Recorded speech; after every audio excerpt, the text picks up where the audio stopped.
Okay, we switch to English. Thank you all for attending this new seminar. Today we will have Guillem Llodrà from the Institute of Complex System Physics in Mallorca. And Guillem is a PhD student that did his degree and master's in the University of Islas Baleares, and here today he's going to talk about his research about the application of machine learning techniques to quantum computing, and in particular to quantum reservoir computing. So, Guillem, the stage is yours. Thank you, Carlos. First of all, I would like to acknowledge that this work is the other authors of this work, that are Christos, a postdoc of our institute, and Gianluca and Roberta, that are my supervisors. Also, you can freely read the paper on advanced quantum technologies, and you can also check out. You can see. Can you see my mouse? Or yes. You can also check out the code and a tutorial that I have written for this presentation in my GitHub account. I split this presentation into parts. Basically, the first one, I explain what is reservoir computing, the classical part. I give a motivation of my work, and I also want to introduce like the basic concept, the basic ideas, to then jump into the part 2 of the presentation that it is a bit more technical. I will explain also more general concepts of reservoir computing / quantum reservoir computing, and I will show the main results of my work. The idea is that if I want to explain to someone what is reservoir computing in the simplest terms, I will say this. I will say that reservoir computing is a machine learning technique to solve a temporal task. If you understand this, you basically know like a core definition of reservoir computing. Now, if I break down this sentence in 3 parts, we have machine learning, temporal task, and reservoir computing. Machine learning, the definition that I like about machine learning is that it is an algorithm or several algorithms that are specialized in extracting features from data. We have several examples. We have convolutional networks that are basically, the idea is that they extract useful information from images. Recurrent networks are also well known, and the idea is that they can exploit the fact that the information can remain stored inside the network for a finite amount of time, and we can exploit this fact. Then if I need to give some examples of temporal tasks, I would say that a common example is speech recognition. For example, we can use an artificial intelligence to transcribe audio into text. And another common technique, another common task is time series forecasting, where we train a network to mimic the dynamics of a time series. In this case, will be a chaotic time series. Now, if we come back to the definition of reservoir computing, this will be like the basic scheme of a reservoir computing system. We have 3 layers: an input, a reservoir, and an output. The idea is that we inject our input into a high-dimensional space. This high-dimensional space, it is what we call reservoir, and we will give later some examples of a reservoir. For now, stay with the idea that it is a high-dimensional space that has some dynamics, and what we are going to do is extract features from this high-dimensional space to feed a target function. Okay, now some advantages of the reservoir computing paradigm are that a reservoir computing scheme is easy and fast to train because it avoids backpropagation. The idea is that since there is only one layer that is going to be trained, we only have one column of weights. We don't need to use the backpropagation algorithm to tune weights of the previous layers.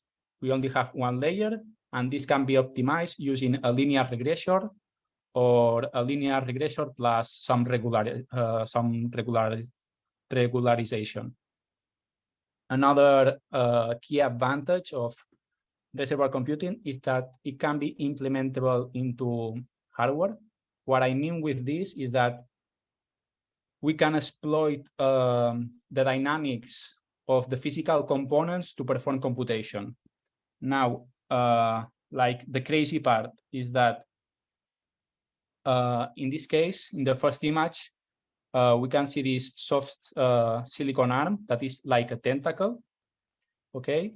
And the idea is that we can exploit the natural dynamics of this tentacle, this move of the tentacle, to perform computation tasks like the NARMA task, okay? In this paper, they show how they implement this, they use this robot, and they extract features from the natural dynamics of the robot, and they solve several tasks.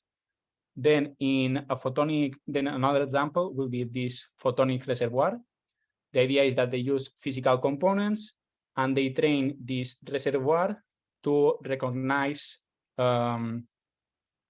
numbers from 0 to 9. So for me, this is kind of one of the coolest things of reservoir computing. Now, if we go to the quantum domain, the first work on quantum reservoir computing was done by Fuji and Nakajima, and they show that we can use a quantum spin system to solve a temporal task. Basically, the difference between a reservoir computing and quantum reservoir computing is that the reservoir is now a quantum system, obeys a quantum dynamics, the reservoir has quantum properties.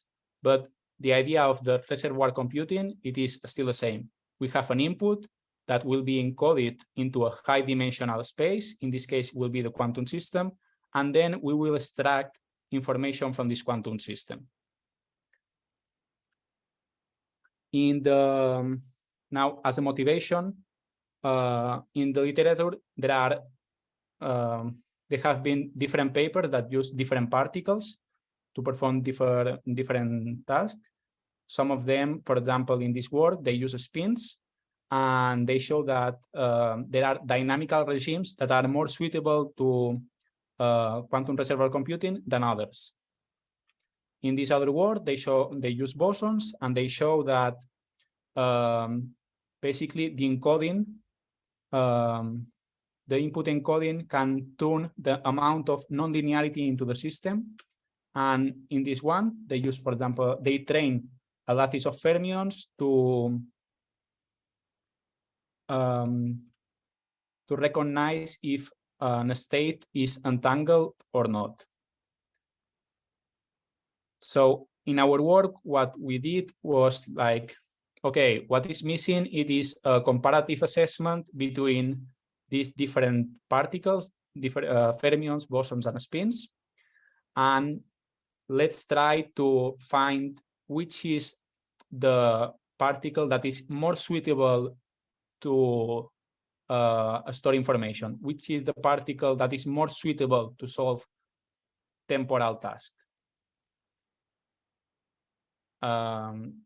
This is the end of part 1. So if there is any question, I can answer it now, or I maybe continue with part 2. Okay, I will continue with part. Yes, you can continue, and we can reserve all the questions for the end of the talk. Okay, now in part 2,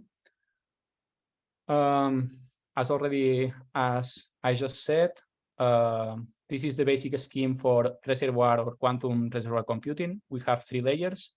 And the idea is that now I will explain the algorithm. I will explain all the details of what happens between the input and the final output. 1 second. So, sorry. So the first step is in our work, basically we have a signal that is a random sequence of uniform values between 0 and 1. And what we are going to do is to inject this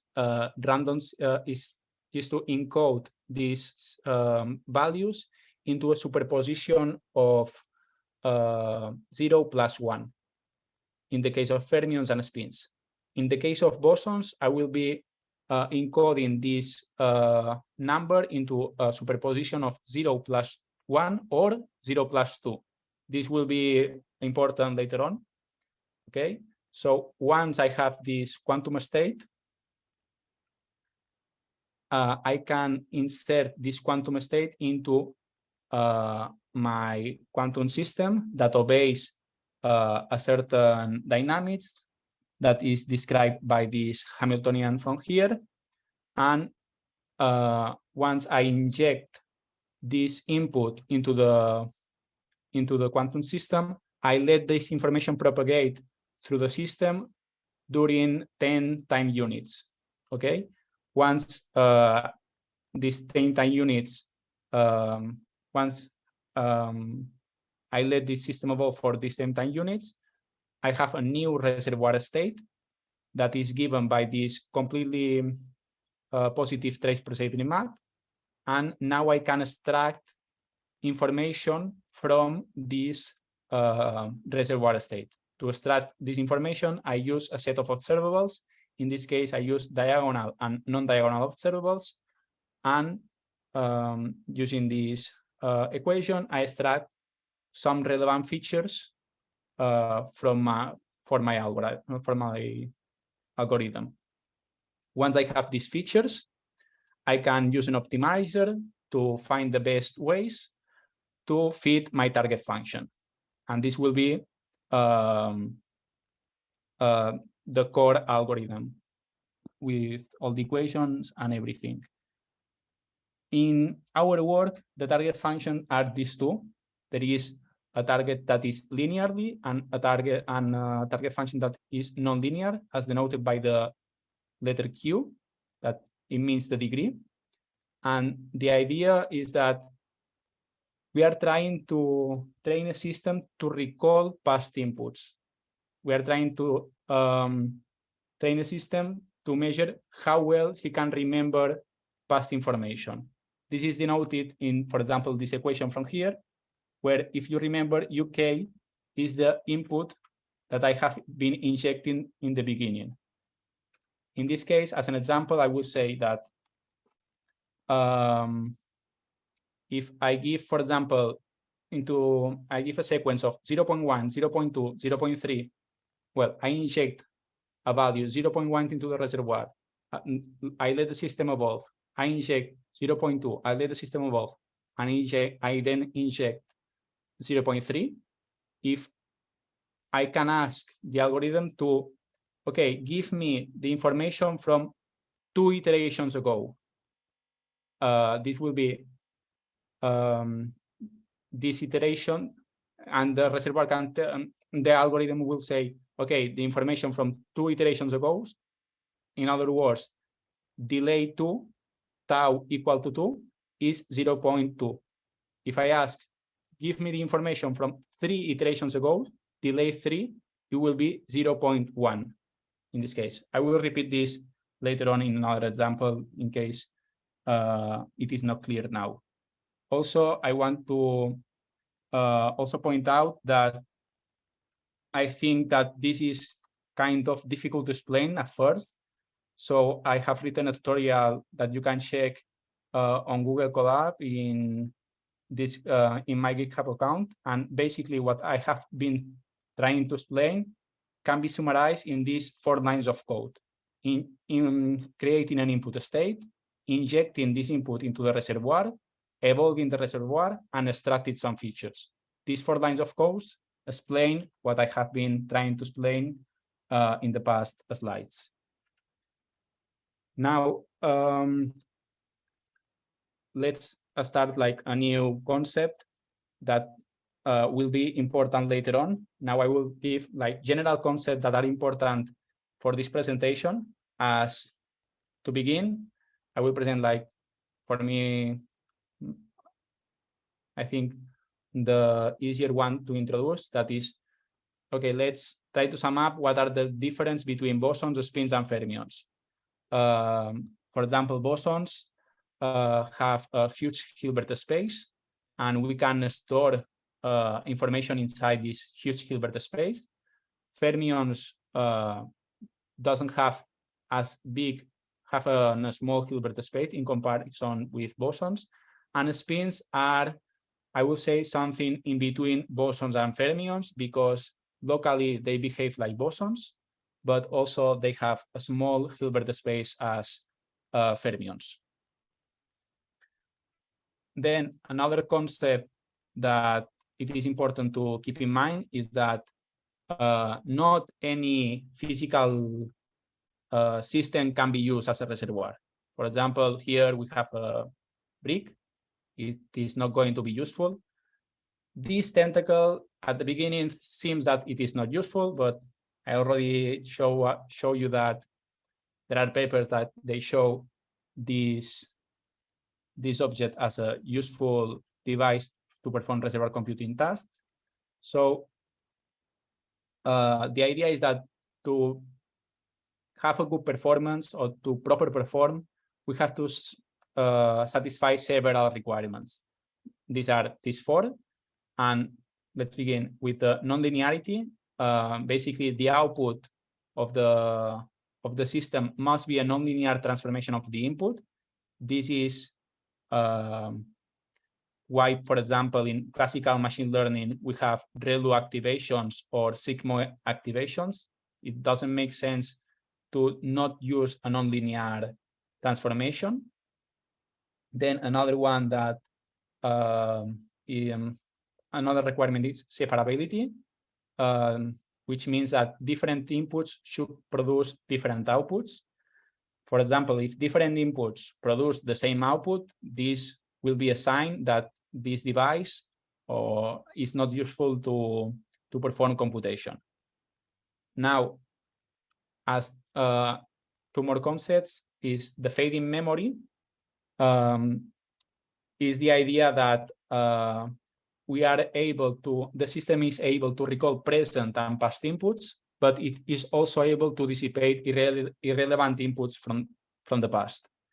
And this fading memory concept, it is quite related to the echo state property that says that the final output must be totally independent of the initial conditions. In our work, we show that fermions need a lot more iterations to forget the initial condition in comparison to bosons and spins. For example, with fermions, I need like 3,000 time steps.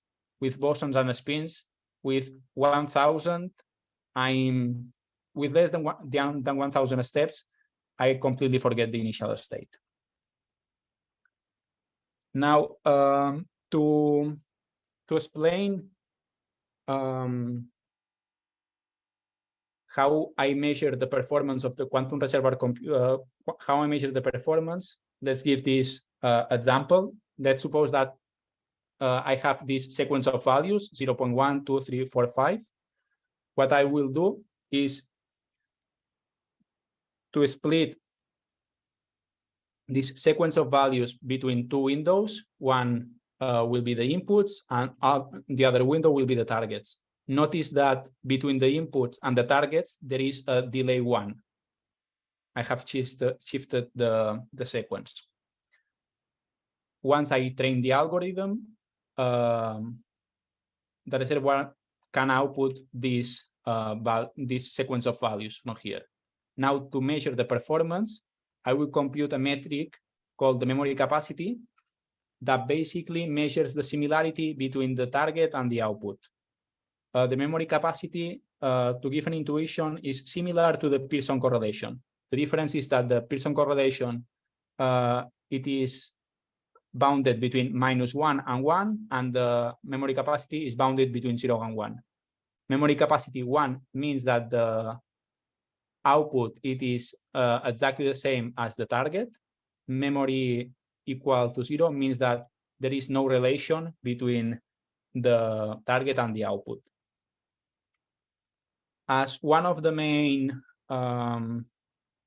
plots of figures of the paper, here we show that the memory capacity as a function of the delay. As expected, if we increase the delay, we are measuring inputs from far, far, far in the past, the memory capacity becomes lower and lower. What was unexpected in this case is that fermions outperform bosons and spins. This was unexpected because at the beginning we thought that since bosons have this huge Hilbert space, we could store a lot of information in this Hilbert space. The results show another thing that we didn't expect, and I will explain this later on. Another thing that was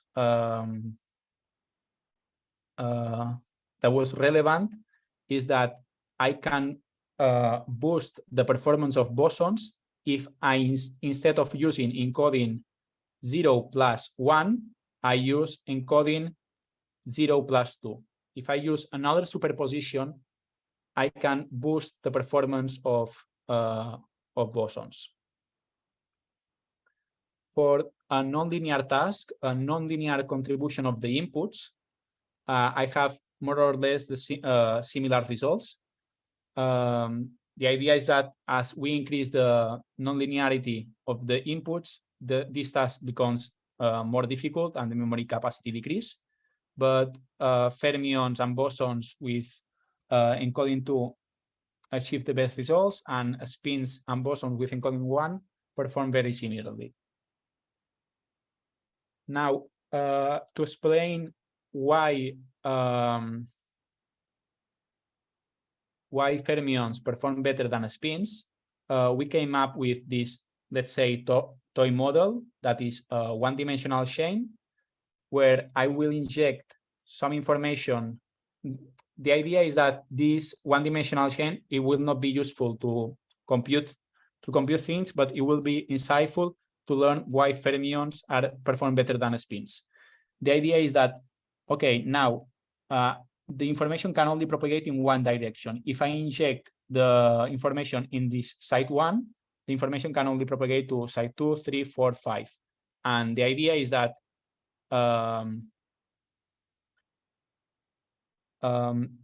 the impact, if I inject an information inside 1, the impact will be higher in node 3 than in node 5, for example. This is what we see in these plots from here. If I plot the line of how much information, how much impact I have in node 1, if I measure node 3, I see that I have some impact. But if I measure the impact of a node 1 in node 5, I see that there is practically no impact in the case of spins. On the contrary, in fermions, I see that there is some impact. Okay, so somehow fermions are able to propagate this information way better than spins, and this may be an explanation of why fermions perform better than spins. Now, if I try to generalize this concept of the previous slide to the all-to-all topology, that is the one that I am using in the paper, I can again see that if I sum over all the non-diagonal observables, the contribution or the effect of the non-diagonal observables is higher in fermions than in spins. This leads us to the conclusion that the anti-commutativity nature of fermions allows storing the information non-locally. This means that, if I came back to the previous slide, spins, the information, if I have the impact of the information of spins remains locally in this region, while for fermions, if I inject something, this information will remain non-locally, will remain stored through the, let's say, almost the whole system. Instead of spins, it remains the information remains local in their neighborhood. Also, another way to measure the performance as another metric to measure the performance of a reservoir or the dynamical system, we have the information processing capacity. The idea is that instead of measuring a subset of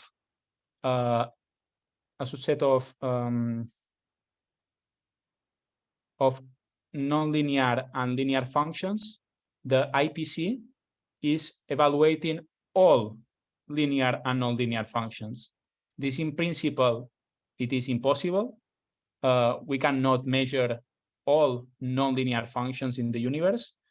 But what we can do, and what they propose in this paper, is that let's use a complete set of orthogonal functions, like the Legendre polynomials, to compute these all nonlinear input contributions. So instead of using, they are being smart and are using an orthogonal set of functions. In this paper, also they show another important result, that it is that the IPC is upper bounded by the total number of linear independent variables of the output layer. As an example, let's suppose we have a system with 4 particles, and I am using this set of observables. If I'm using this set of observables, I have 10 combinations. I have 1 and 1, 1 and 2, 1 and 3, 1 and 4, 2 and 2, and so on. So I have 10 observables. So my total IPC capacity, it will be bounded to 10. It cannot be higher than 10. In this case, the IPC provides a good idea of what the system is capable of. Let's say that fermions are the particles that provide are more suitable to perform tasks with degree 1. In other words, linear tasks. And for example, spins or bosons are more suitable to perform tasks with degree 2. This is apparently in contradiction with the results that I have been presenting before, because the degree, if we look at fermions, it seems that the IPC is telling me, okay, fermions are not able to compute functions with degree 2. But in the previous slide, I have shown that I can compute function with degree 2 and degree 4. Basically, I can compute anything with even and odd degree. This contradiction basically is originated from the fact that I have the memory capacity use random inputs from 0, 1, 1, but the IPC use random inputs between -1 and 1. So as a sanity check, what I did was, okay, now let's compute the memory capacity with -1 and 1 and see if this result agrees with the IPC. I did that, and I show in this picture that basically with the memory capacity is also 0. So the results are robust in this case. Now I will explain 2 concepts that are useful if we can if we want to boost the performance of our system. The first one is using virtual nodes. The idea is that using virtual node, we can extract more information, because now what we are doing is we let the system evolve for 10 time units, and then we extract information. But we can also extract information during these 10 time units by measuring. This measuring between the time that I let the system evolve, it is called using virtual nodes. If I use these virtual nodes, we can see that the performance of fermions can be boosted a little bit, but it quickly saturates. With 3 virtual nodes, it already saturates. Instead, bosons and spins, I can see that as I increase the number of virtual nodes, the performance becomes a little bit better every time. Now, as the last concept, I want to remind you that in one of the first slides, I was saying that I use a set of observables that are diagonal and non-diagonal observables. In this case, I show that this set of observables are the ones that perform the best, and there are other observables that doesn't perform as well as these ones. Why some observables perform much better than others? The explanation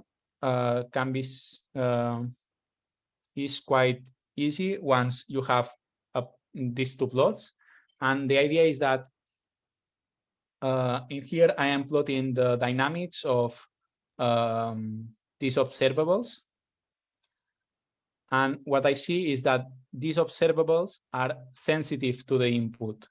So I can extract some useful information from the input. Instead, with these other observables, I don't have these other observables are not sensitive to the input. So the idea is that if I cannot extract useful information from these dynamics, I will not be able to have a high memory capacity. Finally, as a conclusion, I will say that in this work, the main ingredients for a good quantum reservoir computing is having a large Hilbert space, and also that the information spreading ability plays a huge factor. For example, fermions are better information vectors with respect to spins due to these anti-commutation relations. And for example, in the case of bosons, if I use a tailored input injection strategy, for example, using a superposition of 0 plus 2 instead of a superposition of 0 plus 1, I can boost the performance of the reservoir. With this, I would like to thank you all to attending this meeting.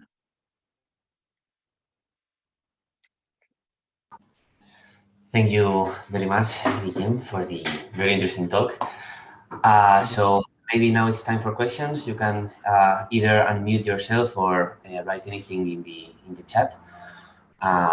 So I would like to start, if I may.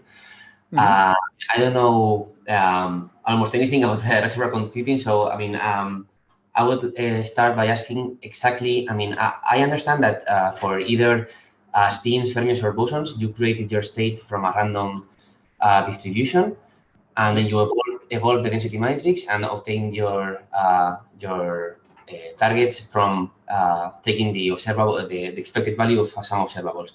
So my question is, in this setup, what are the parameters of the reservoir that you are training?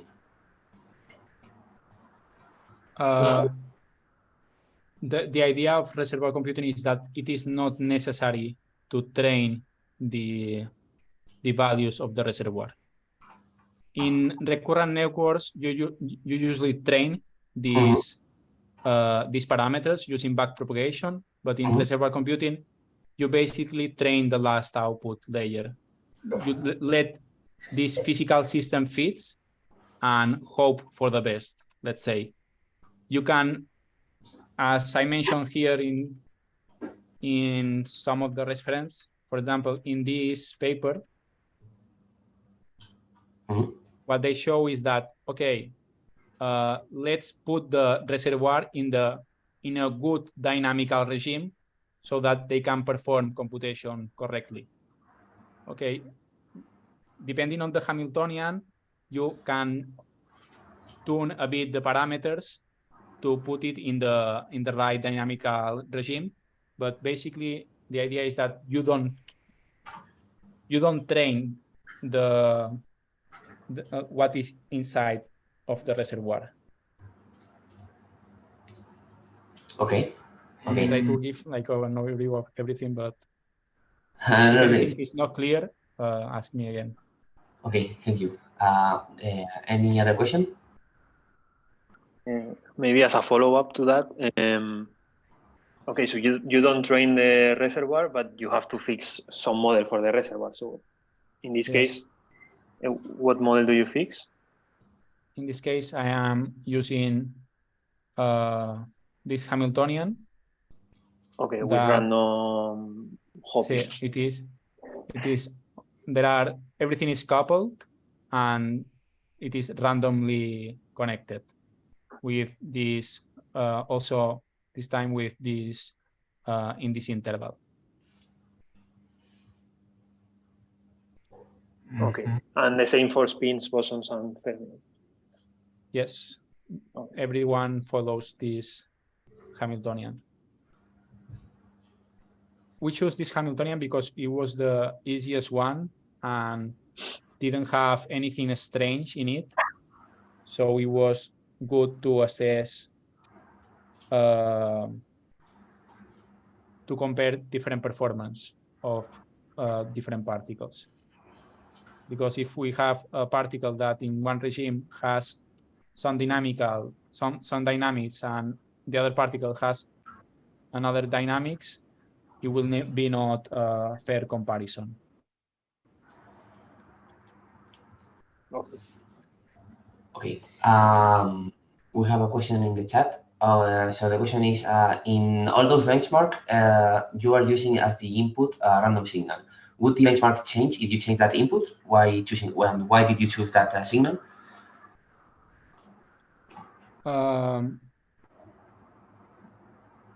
I think that the main results will not change if I use like another random signal.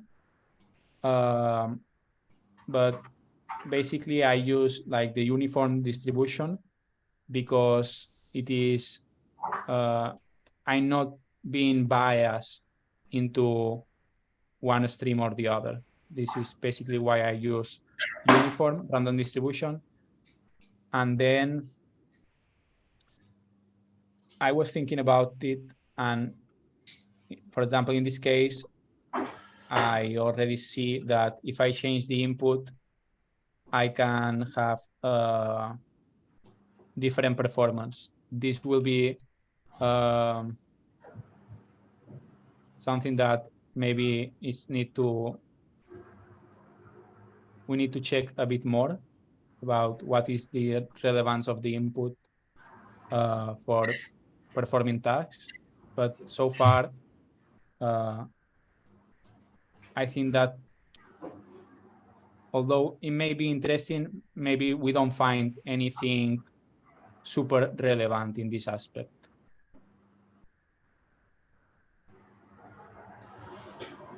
Okay, thank you. Hope the question is solved. Okay.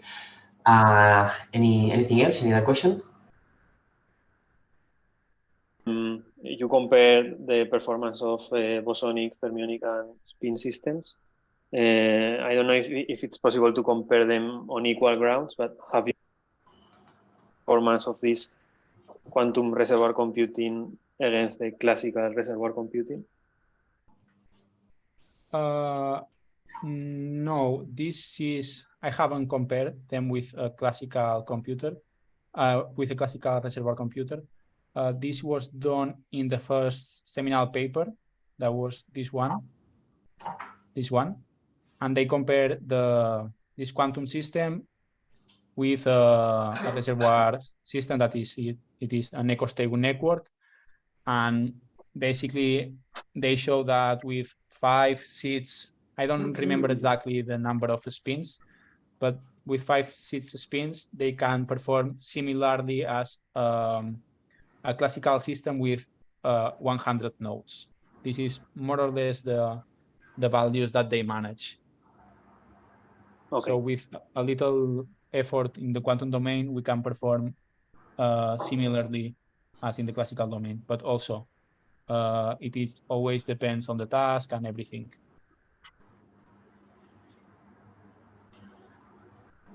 Okay. Any other question? Well, on my part, because we have time, it's been a bit fast. Could we go a little bit? It's also following up a bit on what Carlos said on the algorithm again. So that's like especially the equation in which like, you compute the xj from the yeah, that one. So you compute the xj as the expected value of some observable, and then what you were showing was like what's the difference when you change that observable, right? Yes, this is the reservoir after I have inject the input and I let the system evolve, because I want to let this input propagate through the whole system. So I'm extracting a feature of these dynamics that have some correlation with the input. Okay.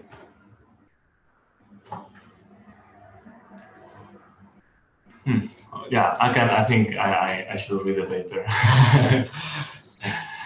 Like I understand the concept, but there are some details that are missing. For me, these slides are. I mean, the information, it is really condensated, but if it's the first time that you see all of this, I know that it is a mess. So it is something that once you understand, it is okay. It is easy. It is just like inject, evolve, and then measure. But once you are in the beginning, you want to know all the details, and it is difficult. No, it's fine. It's fine. It's yeah. I'll read the article. It was very interesting. Okay, so we have time for a final question, maybe. I have another question. Can you? Yes. Yeah, we can hear you. Maybe I've got lost, but in conclusions, you write that a huge Hilbert space is necessary for a good performance, but the benchmarks show that what you actually need is info spreading ability, right? Or Yeah, you are right in this. What I'm trying to say is that one of the main ingredients is having this information spreading ability, and another ingredient is having a huge Hilbert space, because in the end, I don't want to say that fermions are better than any other particle. okay. In the end, It's like a balance. There is kind of there is not a conclusive result in this aspect, because what I see here is that okay, fermions perform better than than bosons with encoding 1, but Okay. if I use a properly encoding, an encoding that can, let's say, excite the reservoir in a proper way, using this superposition of 0 plus 2, I can have a boost in the performance. I can also have bosons that can perform similarly to fermions. So it is not clear which one performs best. If you have the ability to boost the bosons, they can perform like fermions. It would depend on the problem. Yes. This is like sadly for me kind of the truth, that depends on the problem. Maybe one system is useful than other, but what we are apart from that, what we try to do in this paper, it was like extracting these main ingredients that will explain, for example, why fermions in some cases will perform better than the other particles. We are trying to like explain somehow this difference between the performance of different particles. Okay, thank you. Okay, so if we don't have more questions, we can finish it here. Thank you a lot, Guillem. It was a very interesting talk. Thank you. And thank you all for attending the seminar. Bye. See you. Bye.